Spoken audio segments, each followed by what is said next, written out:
Okay, so do you want to know the number one way that you can stay energetic and vital and happy and pain-free in your 40s? The number one way, my opinion, but of course it's my channel, so my opinion rules. It is considering the food that you put into your cake hole. Okay, so I don't know if that's the answer that you really want to hear, and I'm not talking about being perfect either. I'm saying we're talking long-term people. We're talking about being pain-free. We're talking about not letting ourselves go because that leads to aches and joints and problems. And you're not going to, frankly, be happy if your body doesn't work that well. And so I can just say, again, I'm not a medical professional.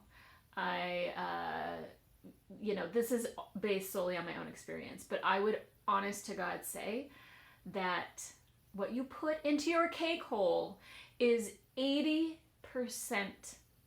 of your health, your vitality, definitely your energy. You can work out until the cows come home, and who does that anyway? But if you do, great. And if you don't put good foods into your body, it's not going to matter. Food is the key. Okay? So I get actually asked this a lot. So that's one reason that I wanted to make a video about it. What do I eat? Okay, so I am not a vegan, okay? If you make me a hamburger, I'm going to eat it. And I'm going to say thank you so much. But when I am at home and I'm cooking, I do eat mostly vegan food. And that is because over the years, I have found that once I discovered that eating fresh vegetables and beans and things like that is actually super delicious and healthy for you. And I saw what it did for my body in terms of just giving me the energy that I needed to get throughout the day without feeling all like, ugh, or, eating and then crashing and being hungry or blah, blah, blah. Anyway, it was just like a really awesome way to maintain. And so I started eating and cooking at home, mostly vegan. So I want to say something about that before you go nuts. First of all, I still have ice cream every night. Like, you don't have to give things up. And though I don't have a chance to go out that much anymore, none at all right now, because we're on quarantine, but when I do go out, I love me some booze. So it's not about, this crazy diet that you have to maintain. It's just about what you do most of the time. And I would say that the key to actually being able to enjoy vegan food is understanding that there is a difference between fresh vegetables. I'm just vegetables in particular, of course, fruit, beans, whatever else you might use, and the stuff that you get and you thaw from the freezer aisle.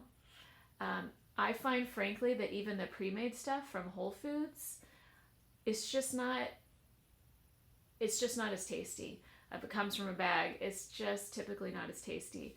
So it has taken me a while. It doesn't happen overnight, but I didn't even really like to cook. But especially once I became a single mom and I realized that I also saw a fork in the road in terms of like age and the way that my body was changing and responding that had nothing to do with me. It just had to do with aging. I thought, okay, there's a fork in the road here. Like, I can put in the effort to actually learn how to select and cook and food prep and, freeze things that I make to reheat later.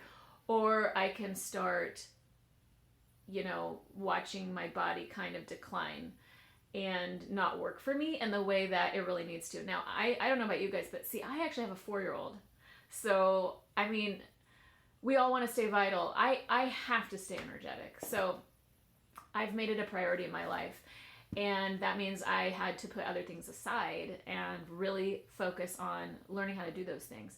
So now what I'll do is I'll make a big batch of something, vegan. And I do have an awesome source for recipes that if you're interested, let me know. I can share that with you because that makes a difference too. You definitely need to enjoy the food that you eat. So, so I have a source for that. And I tend to just make a huge batch, eat off of it for a couple of nights, freeze it, start the next batch. And, maybe I should talk a little bit about like an example of what I might eat each day, because like I said, it isn't always vegan. Most mornings for breakfast, I'll have either oatmeal with, almond milk, and I'll put some raisins in it. If I'm feeling fancy, I'll put some bananas in it too. And I don't worry about the portion that it says on the oatmeal box or whatever. I just fill up my bowl. And what I do there, again, is I'll make a ton of it, over the stove. And then I can eat off of that for a couple of days. Soak in my sun, throw some raisins in there, the almond milk each morning, and, instant breakfast. It's great. The other thing I do a lot is avocado toast. I'm not a huge bread person, but so I'll toast bread, and then I'll take, and this is again from the sort, her name is Chris Carr, by the way, I'll just put it out there. I use basically her ingredients. So I do toast, and I take an avocado and I mash it up with lime juice and red pepper flakes and salt. Sometimes I'll just add pepper. And then I mash it all up and I put it on top of toast, 2 pieces of toast, and I eat that. So that would be an example of a breakfast I would have most mornings. If, I were feeling ambitious in the morning, which I never am, I might scramble myself some eggs. Who knows. But anyway, then for lunch, I pretty much always have some sort of salad with protein. And I've gotten to the point, again, it has to do with fresh produce, that I love the taste of salads. And so it's, you have to be careful even if you're doing a salad and you feel all good about yourself, but then you drown it in dressing, because dressing is the downfall health-wise of salad. So again, key is if you learn what you really like and you do fresh things, it tastes so good that I don't really want to cover it up with a lot of crazy dressing. So I'll have my perfect idea would be a salad. I'll do, don't be bland, because bland salads are bad. I'll do a mix. I think spinach is pretty bland, so I like a spinach and arugula blend. Sometimes I'll actually chop just a little bit of romaine in it, put it in a nice big bowl because it's a lunch. And then I'll do, say, half a can of beans, say like garbanzo beans or red kidney beans, something like that. Or my favorite, if I have some salmon, put some salmon on there for my protein. You could do it with chicken. I'm not in love with chicken, but I mean, it'll do the trick. Basically, whatever protein you want. And then I'll add, I love apples, Gala apples, actually, chopped up in a salad. I'll do cucumbers. I definitely always do a seed of some sort, a raw, not salted, not roasted, anything like that. So typically my favorite is sunflower seeds, but I'll do pumpkin seeds. Hemp seed was a favorite for a long time.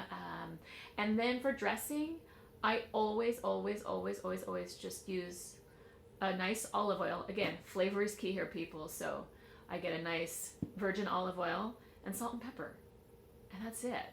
And I love eating it. I mean, you can put anything in a salad, whatever you like, and experiment. And it can be big and hearty. You can eat as much of it as you want. Just get your protein in there, make sure. And, again, you don't have to be perfect. If you want to add cheese, if you want to add croutons, do your thing. This is just something that you can do in your daily life that makes a difference. And then for dinner, that's when I might have, a vegan dish. There are a lot of beans. So normally I'll have beans in a dish at night. I'm trying to think off the top of my head. I'm not coming up with anything, but I can always add ideas later. But yeah, so then I'm doing usually a vegan option at night, just because the other nice thing is I eat late sometimes. And so this food doesn't weigh me down and make me go, ugh. No, I just need to sit in front of the TV and just decompress because I can't move. Because I'm pretty busy, I have a business and I'm a single mom. So it's there's never very much downtime. So it's important to me that I stay light on my feet, and that kind of food will do that for you. So anyway, I would say, again, key takeaway here is no matter how you do it, if you want to enjoy your second childhood, enjoy your fierce 40s, you need to be energetic and vital and pain-free. And I mean, I have a couple of aches and pains, but I mean, we're talking about, keeping your weight at a manageable level so that it doesn't stress your body, and just staying active, getting your endorphins going, being able to keep up with the people around you and do the kind of things that you want to do so that you can stay also happy and mentally energetic and, ready to, again, put your best self out there and make your best contributions to the world as you continue to age. So those are my secrets. Yeah. All right. Well, thanks again for joining me today. Go fierce 40s. Have a great day. Enjoy your second childhood today. Let me know if you have any other questions. And the word is subscribe. I was missing that from my video yesterday. You don't like it, you don't sign up for it, you subscribe. So if you like this video, subscribe to my channel. And you can also, I guess, follow me on Facebook or whatevs. Okay, bye.